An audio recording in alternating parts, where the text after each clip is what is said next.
លេងក្រហមនៃក្របផ្លោងថៃហែកបំបែកមេឃយន្តហោះចំបាំងត្រដាងស្លាបខ្ជាក់ក្របបែកបំផ្លាញធរណី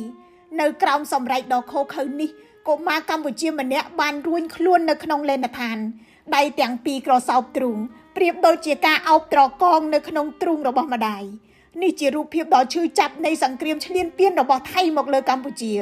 រូបភាពនេះបង្កប់សាររយលានអត្ថន័យផ្ញើទៅកាន់ពិភពលោកថានៅពេលដែលអាវុធដ៏ប្រឡ័យត្រូវបានប្រើប្រាស់ជនរងគ្រោះដំបូងគឺកុមារស្ត្រីជនចាស់ជរានិងពលរដ្ឋស៊ីវិលដែលគ្មានអាវុធនិងមានសម្លេងដែលគេមិនឮកុមាររូបនេះអាចមិនដឹងថាយន្តហោះ F-16 ជាអ្វីទេ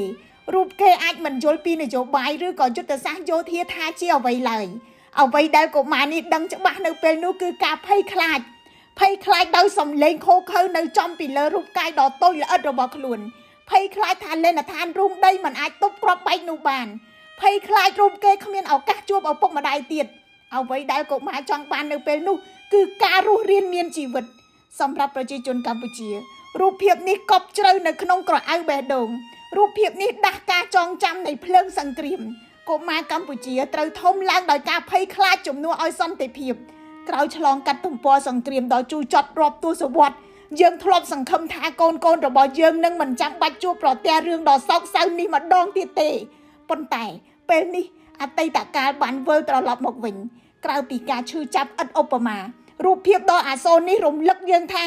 កម្ពុជាត្រូវតែពង្រឹងខ្លួនឈរឲ្យបានរឹងមាំដើម្បីអាចការពារប្រជាជនរបស់ខ្លួនបានជាពិសេសកុមារដែលជាទំពាំងស្នងជាតិការការពារប្រទេសជាតិគឺការពារទាំងទឹកដីនិងការពារទាំងអាយុជីវិតរូបភាពនេះក៏ជាសារមួយទៅកាន់សហគមន៍អន្តរជាតិផងដែរកម្ពុជាតូចប៉ុន្តែកម្ពុជាក៏ជារដ្ឋអធិបតេយ្យដែលមាននៅក្នុងផែនទីពិភពលោកកុមាររបស់កម្ពុជាក៏មានក្តីសុបិននិងត្រូវការអនាគតត្រចះត្រចង់សង្គ្រាមឈ្លានពានបំភ័យបំឡាចបំបាក់ស្មារតីរបស់កុមារមិនគួរត្រូវបានមើលរំលងឡើយកុមារគួរទទួលបានសិទ្ធិរស់រានដោយសន្តិភាពមិនមែនដោយការពូនលាក់ខ្លួនក្នុងរូងដីមិនមែនដោយសារតែការស្ដាប់សំឡេងគ្រាប់បែកជំនួសសំឡេងសើច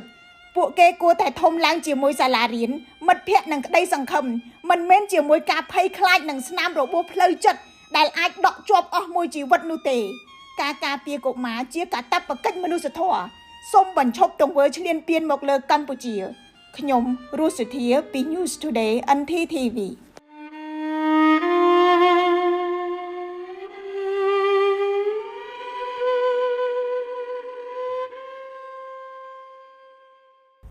ឱកាសពិសេសសម្រាប់បងប្អូនដែលមកចុះឈ្មោះចូលរៀននៅសាកលវិទ្យាល័យ CUS ចាប់ពីថ្ងៃទី15ខែវិច្ឆិការហូតដល់ថ្ងៃទី31ខែធ្នូឆ្នាំ2025នឹងទទួលបានកុំព្យូទ័រមួយគ្រឿងភ្លាមព្រមទាំងទទួលបានអាហារូបករណ៍ពិសេសផងដែរ